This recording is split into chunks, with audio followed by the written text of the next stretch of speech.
Carrefour is a European retailer operating in more than 40 countries with the ambition of becoming the leader of food transition for all. We are building the data supermarket, so it's kind of a supermarket. So you don't buy product in this supermarket, you have data. The idea is to democratize the data access to any kind of employee, because we are convinced that bringing data to any people who needs it is game-changing and will help us be more efficient. Always keep connected to how the technology is evolving, so read books, attend conferences. It's very important to stay connected because it's evolving very fast.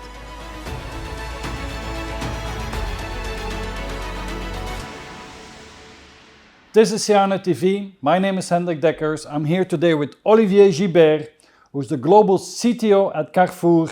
A very warm welcome, Olivier. Thank you, Hendrik. Olivier, you have a degree in engineering from INSA at Lyon. Yeah. And you started your career in IT consulting in companies such as Logica, CGI, Sopra. And in 2014, you joined Carrefour as lead architect. And today you are here, the Global Chief Technology Officer. So thank you for welcoming us in your beautiful Massy headquarters here close to Paris. So Olivier, tell us a little bit more about yourself. Who are you really? What's your background? And how did you arrive in this position? Yes, sure. Well, I'm 51. I'm the father of 2 daughters. I started, let's say, in technology quite a long time ago. I think I was 13. It was in 1985 when I got my first computer. Mm-hmm. And I started coding and enjoying that. So yeah, it started. I think the passion started at that moment. And some years later, I graduated from an engineering school, and then I've been working in tech for almost 27 years. Mm-hmm. And it's always been a passion, and it's still a passion for me. Okay. And so we are here at Carrefour headquarters. Of course, Carrefour is a well-known brand, a big company. But tell us a little bit more. What is it that Carrefour really does? And what is it that it does really well? Yeah, so Carrefour is a European retailer operating in more than 40 countries. Wow. With the ambition of becoming the leader of food transition for all. Mm-hmm. And so my job within Carrefour is to deploy tech and data across all these geographies. Mm-hmm. To enable our strategy and to become a digital retail company.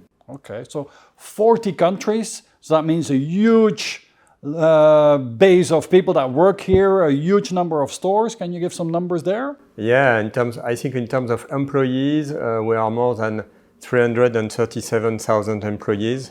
So yeah, and the number of stores, it's several thousand. A huge number. And we have both direct, let's say, countries where we operate directly, 8 countries, mainly Europe and Latin America. Mm-hmm. And also we are working with international partners in other geographies, which are, let's say, bringing the activity of Carrefour through our brand. More than 330,000 people. Yeah. That's really amazing. So, I mean, making sure that an organization like Carrefour is future-proof is very important. And so for that, an organization, a business needs to reinvent itself, needs to re-architect itself on a regular basis. So that's what I want to talk about. How are you re-architecting the business, the support structure of the business, the platforms that support that, and then the infrastructure below that. So let's first start from the business angle. Where do you see today the major challenges that Carrefour and maybe the retail sector in general is facing? What is it that's really going on in this business today? I would give 3 important points. The first one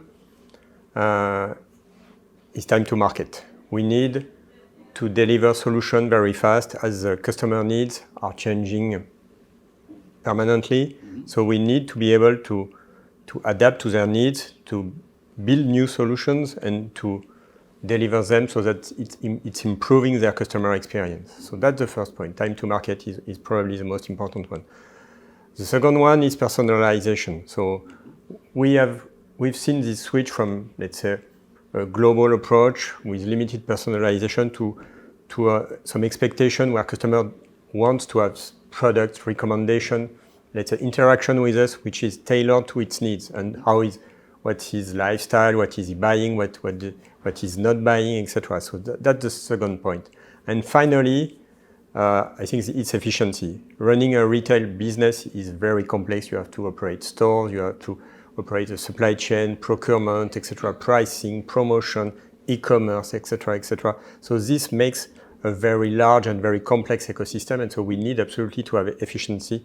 And so that's the third point, which is key to keep into account. Okay, so time to market, being flexible to change quickly enough, Yeah. personalization, and then keeping costs under control, being efficient, because it's a small margin business, right? Exactly. Yeah. So that's what the business is focusing on. What does that mean for digital and for IT? What's the kind of transformation that you're going through at the moment? So our, let's say, tech strategy relies on 5 pillars. And we also have, let's say, a common baseline, which I will explain later. So the 5 pillars, the first one, we call it tech and data at the service of performance. So this is related to what I was speaking before about efficiency. So we use and we leverage tech and data to improve our internal efficiency and also to reduce our costs. So defining and bringing solution which enables us to do things better, smarter, and with less money. The second pillar, we call it improve our commercial activity through tech, so meaning deploying solutions such as a recommendation algorithm, for instance, on our e-commerce, to improve customer experience, to have a better interaction either on e-commerce or in the stores. The third one, we call it prepare the future, meaning can be two things. First, innovation. So we always keep a very close eye to any kind of innovation in terms of technology. We don't want to miss any innovation. That doesn't mean that we are testing everything. We have a point of view on every topic, and for some of them we try, we test things. For some of them we decide, okay, it's probably not relevant for us, and so we keep it aside. For instance, on generative AI, we have been already investing quite a lot. For instance, bringing a chatbot on our Carrefour.fr website, or also developing some, let's say, features to create marketing campaign using generative AI also. So these are two examples. So innovation, and also behind prepare the future, there is also starting new businesses. Okay. For instance, retail media. So we started the retail media activity some years ago, and we announced a partnership last year with Publicis, and so with a dedicated company which is called Unlimited, to operate retail media at scale with Publicis and Carrefour jointly. So this is the third pillar. Finally, we have, let's say, two common pillars which are needed to, let's say, to make these first three operate. The fourth one, so it's modern and efficient tech. So to do this, we need tech foundation. So for instance, cloud. Okay, cloud is definitely a no-brainer now. We need to have cloud to build solution on top of it. Yep. And the last one, we call it change our ways of working. So meaning switch from, let's say, the traditional way IT could work with a business, kind of customer and supplier relationship, to something which is way more integrated with different teams working closer together. Okay. So these are our 5 pillars, and on top of this, we have also the ambition to build global product, because what I didn't mention before, so in the 8 countries where we operate directly, so not through franchisee, for years, each country has been autonomous. Okay, so that means that currently, I would say roughly, we have 8 tech landscapes, which are significantly different. And so the idea now is to change the approach and to build global product, because it doesn't have any sense to say, okay, I will build some, I don't know, pricing system in one country, do the same in another one, etc., etc. So the target is also to leverage initiatives from countries, or to start from scratch new initiatives such as Smart POS, our POS system. We started working on that 2 years ago, and we plan to deploy it in all our geographies. Okay. So 5 main focus points in digital, and then the underlying the globalization. Building one global system. Exactly. So let's maybe dive in each of these a little bit more in detail. Let's first talk about tech and data. So could you give us an example? I mean, the amounts, the volumes of data that you're handling here must be immense. It must be billions of records that you're storing, that you can analyze, and so on and so on. So there's a huge value in there. Can you tell us a little bit where you are in the roadmap of getting most out of your data? Yeah, so far we have, let's say, one data lake per country. So it's a kind of our history, but so in each country we have, let's say, a data lake which is aggregating all the data from the local activity from each country, and all this is then pushed to our global data lake. So I think so far we have more than 10 billion transactions a year, so huge volumes. And so the idea is to leverage all this data for any kind of usage. But for instance, regarding machine learning and AI, this is, let's say, one of the buzzwords of the moment. So we've built a global team, which we call the Analytics Factory. Okay. And this team is in charge of building and training models to improve our ways of working in all our domains. So it can be, as I mentioned previously, it can be recommendation algorithm, which we put on the e-commerce website. It can be substitution algorithm for, in case of missing product, for instance, during orders preparation. It can be pricing algorithm to be able to have a fine-grained pricing. We are also deploying what we call assortment builder, assortment suite, which is the idea of being able, through machine learning, to define fine-grained assortment per store, taking into account the activity of the store, let's say a common base, plus taking into account a huge kind of parameters to have something very tailored to the store activity. So this is an example of how we leverage data. The second one I can explain also is what we call the data supermarket. So the idea is, we are building the data supermarket. So it's kind of a supermarket. So you don't buy product in this supermarket. You have data, and the idea is to first define a common languages for all countries. So have the same definition. Okay, you want data about, I don't know, assortment, about product.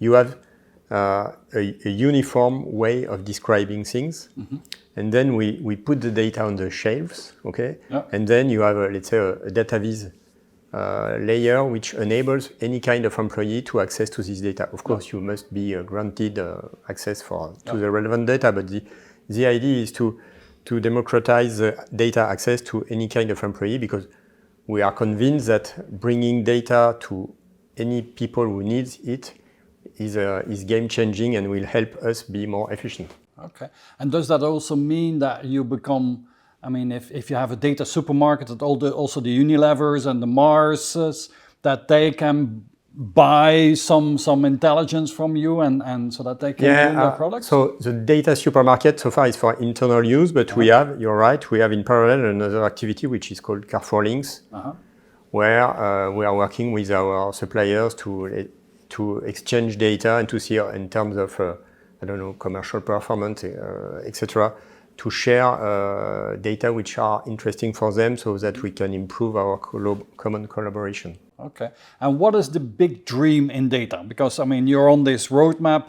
Where do you want to be? What's the future vision in 5 years? If everything is in place, what will you be able to do? I think so far we have a clear strategy about having this global data lake, which is not totally built yet. So I think in 5 years, the big target could be having the global data lake aggregating data from all countries. All the data, because so far that's the challenge. So sometimes we have data on supply chain, but not all countries. So we have, now we have data on supply chain for all countries, but we are missing data, for instance, on merchandise. So idea would be, we have everything for all geographies, and we are making an extensive use of it, either for training models or, for analytics, for reporting, etc. And so that this data is used to feed and improve our ways of working. Okay. Olivier, the second tech strategy was to help the business improve the commercial model. Yeah. Can you explain that a little bit in more detail and give an example what you're doing there? Yeah. So on this pillar, the idea is to use tech and data to basically improve our sales, so being more relevant to the customer. Okay. So there are some obvious examples such as about pricing. If we are better in pricing, this will increase. Normally, it should increase our sales. So, for instance, on pricing, what we are working on is to be able to have fine-grained pricing. So, before we were, let's say, pricing our products based on a cluster of stores. Okay, you group stores which you consider quite similar in terms of customer population. And then you define pricing for this cluster. And so this idea here is to say no. Now the next granularity is each store by itself. So instead of having a pricing per cluster of stores, it's per store. So with tech, we are able to go deeper this way. Otherwise, we couldn't do this. Yeah. So Olivier, where would you say, changing business models, what we talk about, commercial models, also the way that people shop is changing from traditional store only to online or to a hybrid model. How do you see that evolving? I think in the past, so initially we had only customers visiting stores. Now, since the e-commerce launch, we had the two populations. Customers who were buying online and the traditional customer. What we see is that when we have omni-channel customers, which is our target, their expense is rising.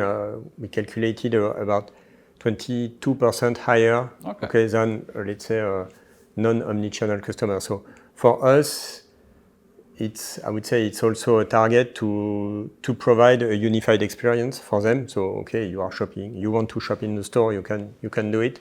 You want to shop online, you can do it, and it's as seamless as possible. So this we are working on that both on our app and also on our e-commerce platform. Okay. Olivier, your third tech strategy was prepare for the future. So that means a lot of different things. Can you give a couple of examples there? Yeah, sure. So on the first subtopic, which is innovation, for instance, we've been working on autonomous delivery. So here in Massy, there is an autonomous truck, which is operating since, I think it's been already 8 or 10 months. And so the truck is loaded here with, I think, around 50 orders. It's a truck with lockers on it, and then once it's loaded, it goes in this area, 15 kilometers around here to Saclay campus to deliver the order. And I think the truck is doing 2 or 3 round trips per day. And since we started, it has been full each time, every day. So this has been done. This work has been done by our global innovation team. So that's a good example. It's kind of an experimentation so far because legislation is still not totally I would say finalized, but it was important for us to work on this and to see if it's possible or not. And so this one is working. We also, I can give an example of another innovation we tried, we implemented, and so far, which is more in standby, we some months ago, we started what we called Carrefour delivered in your fridge. So the idea was you buy online, and if you're equipped with a digital locker, the delivery guy can open your door and put your stuff the fresh in your fridge and the dry on your table. So we did the experimentation for 3 months with I think 20 customers. So it was interesting, but at the end I think the outcome was it's quite complex to scale. Even if there are some categories, senior people who were very happy with that. So that was also, even if we didn't let's say put it at scale, it was also good of lesson learned. So this is a big playground for innovation, in fact. Yeah, and for innovation, as I said, we are testing a huge scope of things. Currently, we are more working on generative AI also to see how we can leverage new use cases. Yeah. So the first one was the so-called Opla. It's a chatbot we build with ChatGPT, and so we train specifically the ChatGPT to answer to retail question and to e-commerce question for Carrefour customers. Olivier, you just returned yesterday from Silicon Valley, from San Francisco. Yeah. So you have a glimpse in the future of what Gen AI is going to do. Where do you see the opportunities in the retail business? Honestly, I think there will be Gen AI everywhere. From what I saw, last week, our partners are working very strongly to implement Gen AI in all their domain. So it can be cyber, it can be operations, it can be any kind of domain. And in our case, I think it will be the same. Meaning, we are also. So we did some things on e-commerce. We are working on others on customer care, customer service. So there are a huge scope which can be considered when the technology is mature enough. Yeah, and I don't see any domain where I could say, okay, for this domain it won't be possible. We won't be able to do anything. Good, Olivier. Your fourth strategy pillar is modern and efficient technology. Yeah. What does that mean? That means that to build and to deliver all the product solution which let's say are enforcing our first three pillars, we need solid building blocks, and so these building blocks are then used to build this global solution. The obvious one is the cloud. Okay, so we are heavily involved in public cloud. So our strategy is to go for public cloud. Okay. So we are working with different cloud providers, with one main cloud provider, which is Google, and we are leveraging the most as we can all the services which are provided by our partners.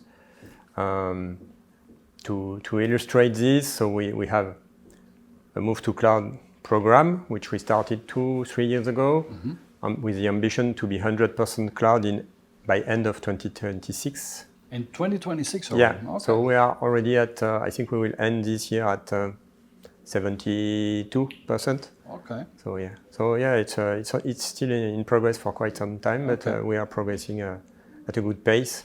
Well, let's talk a little bit more about that, because you said by default you end up with multi-cloud and you will have multiple cloud providers, and then you need to integrate that and work with that. And today you're still in a hybrid situation. And you're an architect, an IT architect when you start that. So the architecture of that is not necessarily simple, right? I mean, architecting the infrastructure now with multiple cloud providers. How do you look at that? So in our case, I would say we have one preferred cloud provider, which is Google, and we are using also the Microsoft Azure. We have a strong focus with Google, because having multiple cloud is quite a challenge. Clearly, you need, if you operate on various clouds, the skills are different. For instance, okay, you're a top expert on GCP. Okay, even if things are quite similar, it's not totally the same. So in terms of skill, it's more complex to have let's say multiple something. Providers, multiple providers. Even if from a vendor locking point of view, it's better to have two. So it's a balance. But in our case, we still rely strongly on GCP part. For our transactional workload and also for the data part. Okay. Olivier, the fifth tech pillar is the way of working. Yeah. What does that mean? So the last pillar is improve our ways of working, meaning we have seen that switching from a collaboration model where tech is a supplier from the business is not efficient, and we have been working in different modes. For instance, on e-commerce in France, we've built what we call a digital factory in e-commerce, which showed great results in the past year. It was it started quite a long time ago. I was at that time still working for the French IT teams. So basically, our approach inside a digital factory, we call it 4 in a box. We didn't invent this. It's Walmart who had also this approach, and we met them and we found this approach quite very impressive and great. So 4 in a box meaning we bring together 4 populations to work on a specific topic. So for instance, on e-commerce, so we have the fourth team is the business team, which is in charge of explaining, okay, what is my issue, my problem, my need. Then we have a product team, which is in charge of designing the product, which will fulfill the needs of the business. Then we have the tech and data team, which are, let's say, in charge of building the thing, I would say. And then the UX UI team. So, and the UX UI team is in charge of building the experience. It can be the internal experience, in case the digital factory is building internal product, or it can be the customer experience. In case, for instance, for e-commerce, say how is the experience for the customers in terms of navigation, of using the app or the mobile, the website, etc. So, and this approach, you combine all these 4 populations in the same place, is way more efficient and way more relevant in terms of outcome. Okay. And so we are deploying this at scale now. So, as I said, we've had the digital factory for e-commerce operating in France for almost 7 years, and now we are building digital factories for merchandise, supply chain, HR, finance, with a European scope currently. But the idea is to deploy this at scale. Olivier, Carrefour, a huge organization, more or less 330,000 people. Can you give us an idea of how big IT is? Yeah. And how it is organized, what parts are central, local, what's the operating model? So far we have IT teams in all our geographies. So in the 8 countries where we operate directly, there is an IT team with a CIO. And we are building synergies across countries. We are bridging teams. Roughly for all these countries, we have between 3,000 and 4,000 people.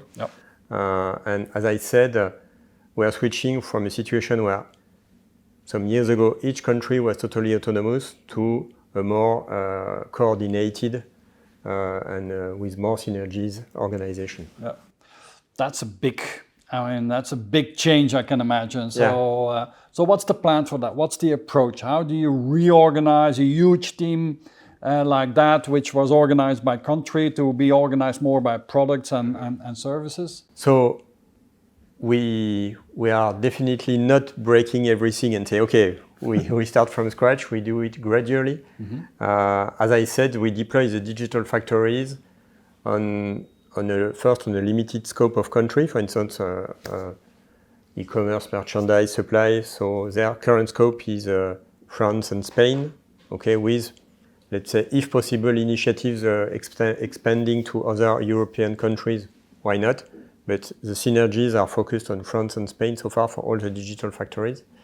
LATAM is kept aside for now because their challenges, for instance, Brazil last year was very focused on the integration of Grupo BIG, which was the former Walmart activities in Brazil, which we bought 2 years ago.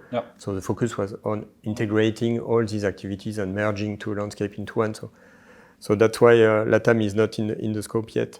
And and we do it step by step. So by, for instance, bringing global products gradually, so that we switch from an ecosystem where you have 8 systems doing the same thing to one system shared between all countries. So that's the approach. I can imagine, Carrefour has been around for many, many decades already. So you're changing the operating model, making it less country organized, more products and services organized, making sure that you're future-proof, going with the goal to go 100% public cloud. So that means that I can imagine that you also need to clean up a lot of legacy systems and so on, and re-platform some of that. Tell me a little bit about how you do that in an older company, how you make sure that you keep up to date and are not buried under the legacy. Yeah, you're right. I think it's one of our most complex challenge. We do it. I would say it depends of the topic. When we have big monoliths, we try to modernize. We are not big fans of, let's say, launching a 6-year or more initiative. So, for instance, in France, we have an obsolete system managing the supply chain. The idea is more to decommission it step by step. So take pieces by pieces from a specific domain. Okay, the system was managing these kind of features. We isolate it. We bring something new so that we can dismantle this part, and then we do it this way. Yep. But the situation is very different from one country to another. There are some countries in which the landscape is almost up to date, which they have been running some significant modernization programs. Some others are have still challenges, and so for this one, when we see also what the let's say one goal of my team is to identify I would say shared concern, and when we say okay, there is a topic in this country related to, I don't know, store back office, same for this one, same for this one. So when it happens, we try to, let's say, to merge all these things and to bring a global analysis and a global strategy, to define a global strategy, to say, okay, we have considered all what are your needs, we've screened the market, and so now we're able to say, okay, the best strategy for us, Carrefour, is this one, and then we deploy it in all the geography. Okay. Let's talk a little bit about your role. I mean, you have here a CIO, you have a CTO, maybe a CDO. Yeah. How is that organized? And what is the focus of a global CTO here in Carrefour? So my focus is, I'm not building solution, okay? I'm here to define the tech strategy. Okay. So that means that I'm here to help countries make the right decision, the big ones, taking into account, for instance, what can exist in other geographies, if we can leverage this, if we need to bring up a new initiative. So yeah, sometimes we call ourselves as servant leader. So idea is not to, we won't build solution. We are here to ensure that the global approach is set. We help them. Because I think we are the only team which has the global view. Okay, each country is very focused on its activity. So basically, Romania is not very aware of what's happening in Belgium. France is not very aware of what's happening in Brazil, etc., etc. So our approach is also to bring together all this knowledge and to see, okay, what can be relevant. Okay, and so that means that you're focused on setting standards, on defining architecture, on defining cloud strategy, platform strategy. So you have the best job in the business, no? Yeah, I think it's a great job. It can be quite complex because we have 8 countries, but the size of each country is very different. Okay, we have 3 big countries, France, Spain, and Brazil, with a huge size in terms of business, in terms of FTEs, etc. And we have 5 other countries which are way smaller. So one of the challenges is also to design solution which will be fit for everyone. And that's sometimes it's not so easy because in some countries we'll have a for instance, e-commerce in France, we have in terms of, for instance, preparing the orders, we have 5 ways of doing it. We can do it in store, we can do it in warehouses, we can do it in dark store, we can do it in warehouses with robots, we can do it in mechanized warehouse. So if you build something for France and then you apply it, for instance, in Belgium, where we only prepare e-commerce orders in stores, you see it's kind of overkill. So you need to keep this in mind and to be aware of, okay, is this a fit for everyone? Yeah. Okay. Olivier, let's dive one level deeper and let's go to the infrastructure and the connectivity level of things. I mean, you run thousands of different shops all around the world, different continents, and so on and so on. How do you make sure that you keep up to date also connectivity-wise and making sure that, especially with exploding data volumes and so on, that you're up to date there? Yeah, so you're right, this is probably one of the most complex challenge because, as you said, we are more and more deploying digital in the stores. So we need to have connectivity in the stores. And it's quite complex because you can't have, let's say, high performance connectivity between the stores. So you have to be connected, but it's a balance. In the store, you need to be very fast, and then you need to have the stores connected, but you can't, basically what you can't do is put systems which are crucial for the store outside of it. Because if you have a network issue, and this is happening every day, if this system is no more available, that means that the store is closing, and this can't happen. Yeah. So that means that in terms of engineering and ways of designing things, it's way more complex. So for instance, for some systems, we need to be able to work in offline mode. For instance, the POS system, okay, our system, internal POS system, which we call Smart POS, is designed to work in offline mode, meaning, okay, the store is disconnected from the rest of the world, and we still can operate. Okay, it's more complex if you pay with credit card, etc., because we have some limits. Okay, we can't validate by default without any backend validation. But so yeah, definitely having in-store connectivity is important. And also, what's happening now is, so far, I would say the connectivity was we didn't have a big, let's say, a big need in terms of bandwidth. Because yes, everything was happening in the store, and we had, let's say, more, let's say, transaction reports to come back to the central part. And the new challenge we have now is, as we are deploying, let's say, for instance, computer vision-based use cases in the store, we will probably need to, let's say, to improve our local, let's say, processing power in the store. Meaning, just give you two examples. We've built some algorithm to reduce shrinkage on self-checkout system. So it's a camera which is looking at what the customer is scanning and to detect if the customer is scanning all the product. Okay. So meaning we have a camera, so we have a video which is in the store. We can't send back the video for processing in the cloud because it will be too big. Another example, we have put some static camera in the aisles to detect missing products when there are out of the shelf products, so that we can put the product back on the aisles. Yeah. Same thing. It's picture, so it's more volume than simply text, etc. Yeah. So for this, we are considering how can we deploy some kind of processing power locally, so that we can process this data locally and only send back probably the result of this processing to the central part. So having said that, you see that connectivity is key. The challenge is, how can I process data locally? How can I process and keep the store up and running in offline mode? But in any case, being connected to the central part.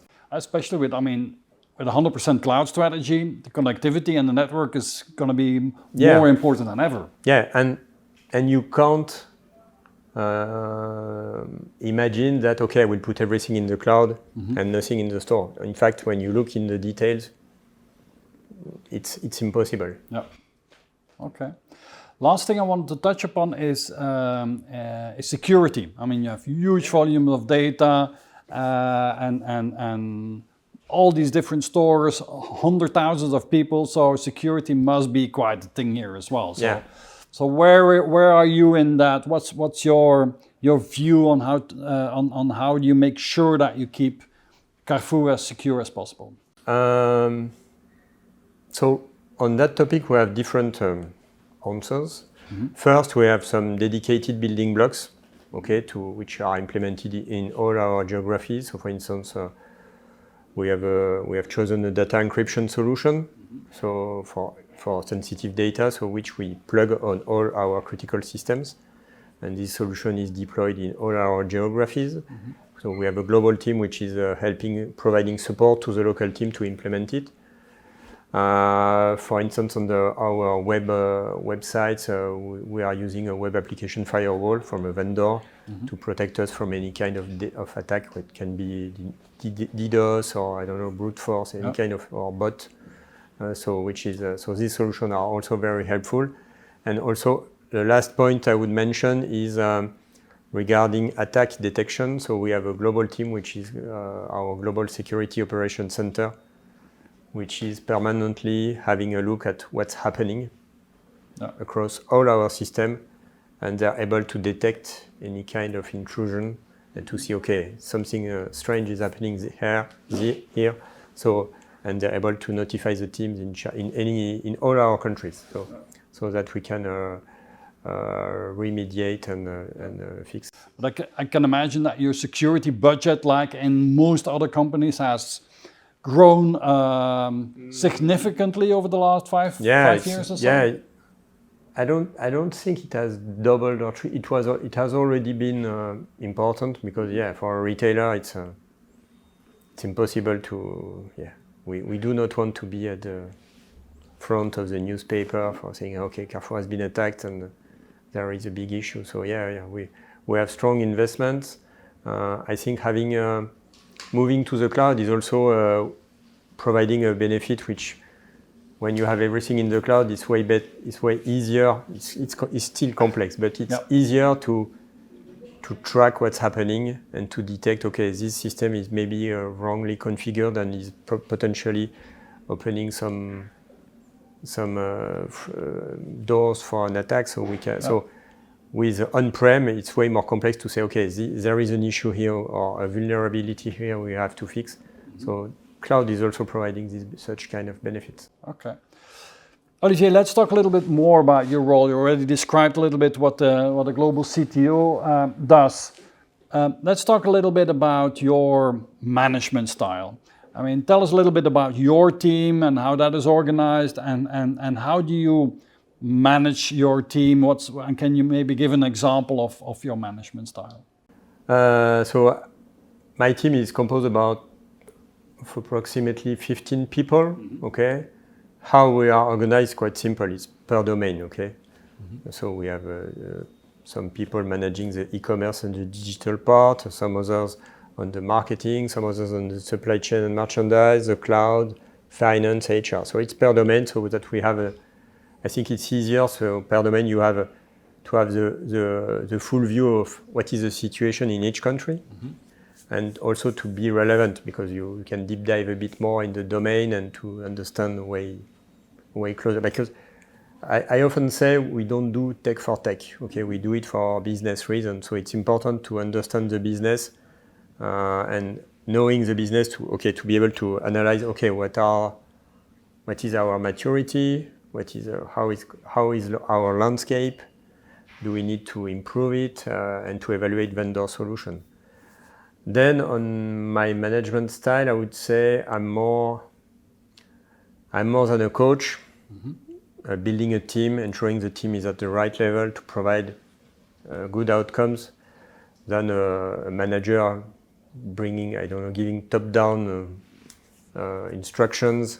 So I always prefer to give sense to the team, to tell them, okay, we do this, we have to do this because of that, and this is the outcome, and also to let them work in autonomy. I'm definitely not a big fan of micromanagement. So that would be, if I could summarize, that would be my style. Okay. Now, you're not only a manager, but also a leader, of course, and you need to collaborate with the CIO and the global CIO and the CIOs of the different countries and so on. And so you need to collaborate closely with them and make sure Yeah. that they follow you in your leadership around architecture and standards and so on and so on. So how would you describe your leadership style? And maybe a way to ask the question is, what do you think that people will say about you and your leadership style when you're not around? I think they would say that I've always tried and achieved to help them. So I think the CIOs have tons of concerns, clearly. So they have to manage the day-to-day operation, to think for the future, etc. So what I'm trying to do is to help them on both topics. So challenge them on, okay, what's the next plan for, I don't know, for your supply chain, your warehouse management system, for your digital marketing campaigns, etc. But also be here for the day-to-day issues or helping them solve a topic so that it's helping them on the day-to-day. And having this balance, build a strong relationship. Okay, we are not simply thinking at the future or only debugging things. I would say it's a good mix, and so that's for me, that is building a strong relationship where they know that they can rely on me, either for, let's say, preparing the next steps or managing the day-to-day operation. Okay.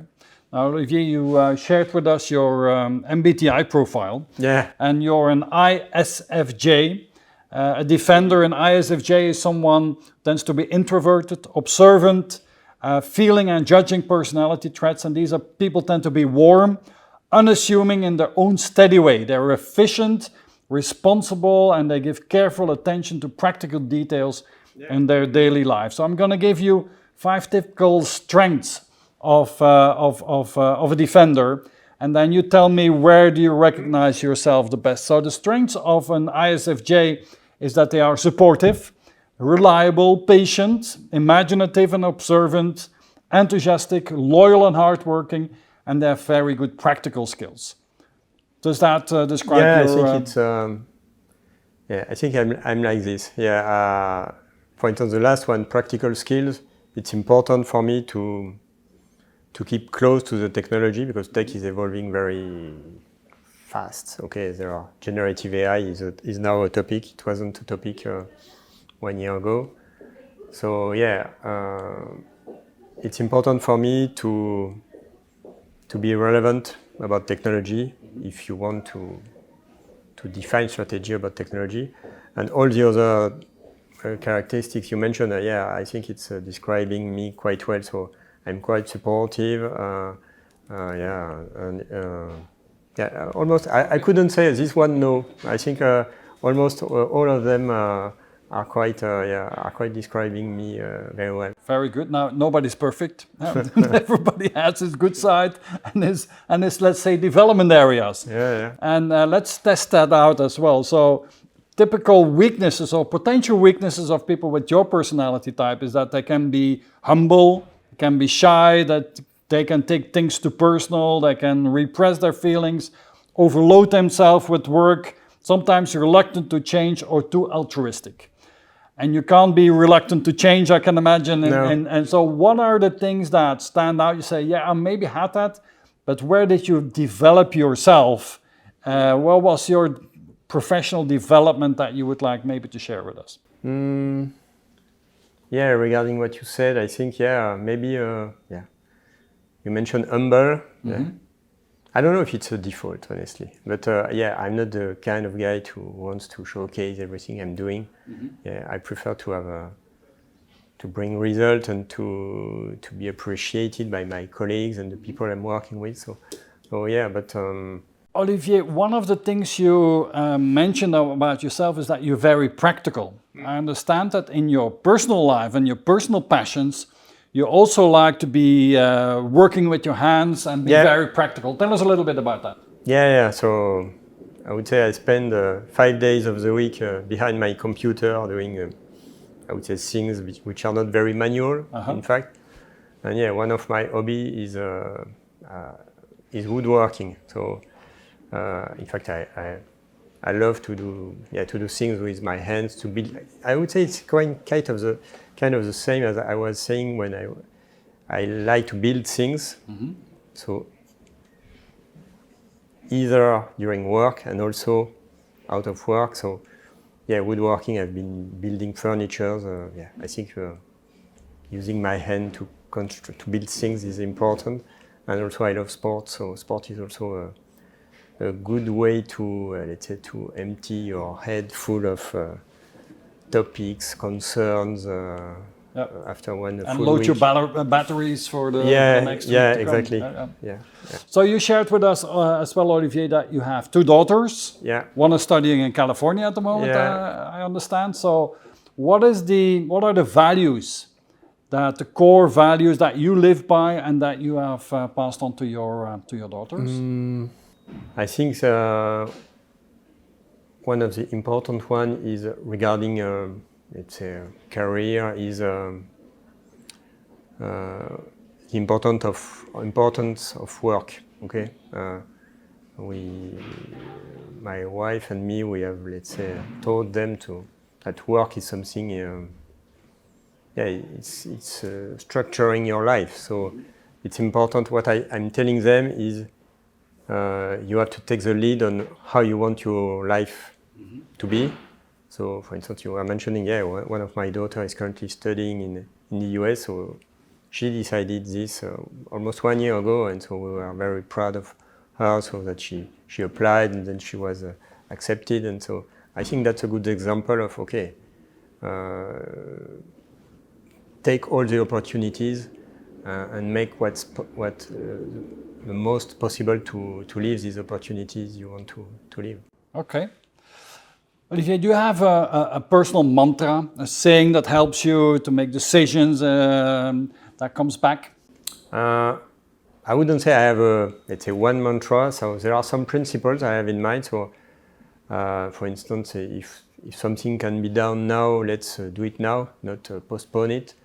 And also, I'm a kind of guy who likes when you work on something, you do it properly or you don't do it. Okay, for me, it's important I don't like things which are, let's say, partially done. Okay, so I like things, which are well done. I'm not kind of a perfectionist, but if you do something, you do it the right way or you don't do it. Okay. In your career, were there people that really influenced you, that were like mentors to you, or important coaches, or people that you look up to that you learned something from? Could you give an example? No, I won't tell you that I'm a big fan of Steve Jobs or Elon Musk. So I think I'm picking things. I don't have any people for who I can say yes, this is the guy I want to be like. But I'm more, let's say, picking things, feedbacks from all the people I've met or I saw, and this is how I build my convictions, and so how I'm working in my job. A more personal question, maybe. What would you say is one of the best things that has ever happened to you in your personal life or in your professional life? I think in professional, maybe the answer will be for both cases. As I was saying, I'm very happy to work in tech, and I think the trigger was definitely the day I got my first computer. Okay. Yeah, it was a long time ago, but I remember having this, and the months later, my school results decreasing impressively, but my coding skills improving. So and I think I'm very happy because I don't think it's the case for everyone. I'm very happy to have a passion and to be able to live off my passion. Yeah. But, sometimes you have a job and it's only So technology is really your passion, eh? Clearly, yeah. And I'm happy to wake up the morning to work in technology. And on the personal side, what's the best thing that you would say happened to you there? I would say it's kind of classical, but the birth of my 2 daughters was your life is changing when you get children. So Olivier, you made quite a career. You're a technology passionist, and you work here in a great organization, and you've made a very interesting career and have developed many successes. but we also, all of us, we have our failures and we learn from our failures. So would you care to share maybe what was one of your most brilliant failures in your career and what you learned from it? Yeah, I think the most brilliant one was at Carrefour when we tried some years ago already to build our own private cloud.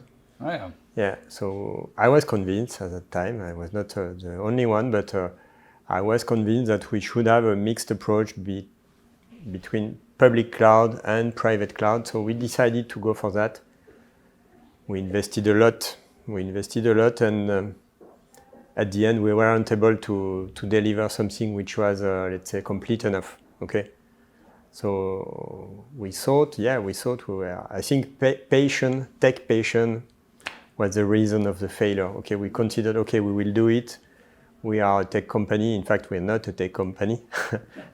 There are some tech companies, but Carrefour is more a digital retail company. And so we failed. So we get rid of all of these, and then we switched to public cloud. Yeah, and I think it took us some months to review our minds, but it was necessary and helpful. Our last question for today, Olivier, is these interviews are being watched by ambitious young people that want to follow in your footsteps. What's the advice that you would give to these younger people? I think I would say two important points. So technology is a fantastic playground to build any kind of systems for any kind of domains. But keep in mind that at the end, we are not building systems for tech purpose. We are building systems for business users. And so if you forget this, you will lose yourself. So don't use tech for tech. Okay, you can do some kind of engineering dreams, etc., but it's useless. So always consider tech for the business at the end. And also my second advice would be tech is changing with a speed which is very important. For instance, I think in 1998, on the technology I was working on in my company, I was the most skilled in all France. I think 10 years later, this technology was totally obsolete, no more used. And so, meaning you have to always follow how the technology is evolving to ensure, okay, what does it bring? For instance, okay, cloud is coming. What does it change to the previous approach with on-prem? Okay, why do we do cloud? Okay, we do not do cloud because it's cool. Okay, it's because it's providing scalability, it's faster, etc. So always keep connected to how the technology is evolving. So read books, look at conferences, attend conferences, listen to podcasts, etc. But it's very important to stay connected because it's evolving very fast. Okay, so Olivier, thank you so much for your time and your hospitality here in Massy. And as a small thank you, I would like to gift you our CIONET cookbook full of recipes for digital success. Thank you. Thank you very much. Thank you.